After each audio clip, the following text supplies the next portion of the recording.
Hello everyone and welcome back. Now we have already discussed about what is Git and how we are going to utilize GitHub, GitLab and Bitbucket in our day-to-day activities. But let's dig a little bit deeper. What are the various use cases? So first thing is we are talking about continuous integration with whatever build we are going to create in our code base. So what does that mean is, let's say you have a local machine. Okay, so this is your local machine and you have a centralized repository. You have a centralized repository here, and whenever you are pushing your code, you are pushing from your local machine to centralized repository, and this is either GitHub, GitLab or Bitbucket. So as soon as you do the modification in your code, you again push the code from your local machine to your centralized repository. So there are multiple versions of your code you are pushing onto the centralized repository, as well as you're continuously integrating your code onto the main code base. And this happens if you, let's say, have team of 20 people or 40 people. Okay, so everyone is doing the same thing, and this allows you to perform continuous enhancements on your code base, and this is what we call continuous integration. And there are certain baseline practices. So this is you won't call it a continuous integration until unless whenever you are pushing your code and merging into your centralized repository, it's seamless. It is not causing too many issues onto the production server or any other server where this Git has been linked to. So when you push this code from your local repository to centralized repository, this part is called pushing your code. Okay, and if this code is pushed by multiple machines and merged seamlessly together, working properly onto the server where this repository is linked, then we call this practice continuous integration. And there are a couple of parts of continuous integration. For example, as soon as you push your code from your local machine to Git repository, you can start automated testing. Okay, or you can also have a static code analysis, which is generally done by SonarQube or some similar tools by that. So as soon as you push your code, you can automatically trigger these things. And if, let's say, static code analysis fails, your code is you get an error and your code is not pushed onto the centralized repository.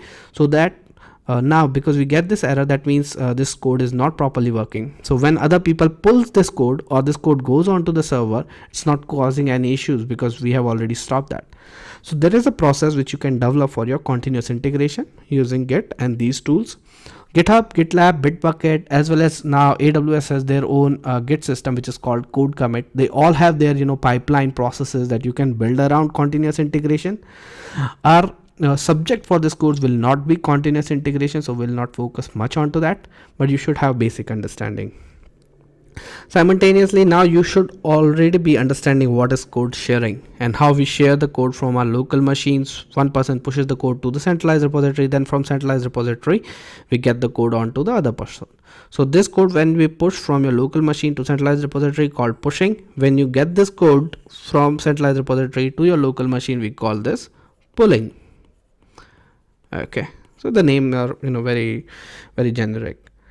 After that, if let's say you are working and you're testing some part of your code, okay, and that this may not be the final version that you would want to deploy, but you still want to test it with your production environment, and the code is functional but it is not optimized. So in that situation, you can play with your code via Git as well. So for that you use branching. So generally we keep three types of branches. One is production, the second one is staging, the third one is development. Depending upon your company, these branches may have different names, but production generally links to your production server, staging links to your staging server. You may have integration branch for your integration server, development branch for your dev server. So what you can do is, rather than pushing this code onto production branch, you first push onto your development branch, or from development as well you can have a testing branch as well. So you push your code on testing branch. If it works, it's good. If it doesn't work, you bring that code back to your host machine. Okay, so you can also use Git to play around, and let's say later on you identify that this doesn't work, so you can simply delete this branch and no one is going to ask about what you did in here. Code merging and managing of source code is very important, and as a IT manager, mostly a senior developer or a tech lead or an analyst would be performing this operation. So what happens is, whenever developers work onto their system and they develop any particular piece of code, they send it to the centralized repository, and if they passes all these continuous integration checks, if available, then what happens is a person needs to merge these codes together.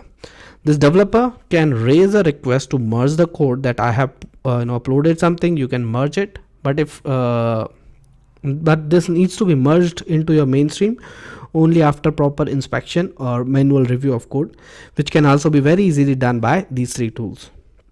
Then GitHub, GitLab, Bitbucket, they can also connect with your other tools that you day to day use, for example Jira, Jenkins, or Slack, or SonarQube. So you can very easily connect with these tools as well and manage your day to day work very efficiently. So as soon as, let's say, this developer pushes something onto the centralized repository, so all the other people get a notification on Slack that some new code has been pushed, so that they can start taking a pull of that code, so that later on there are less conflicts.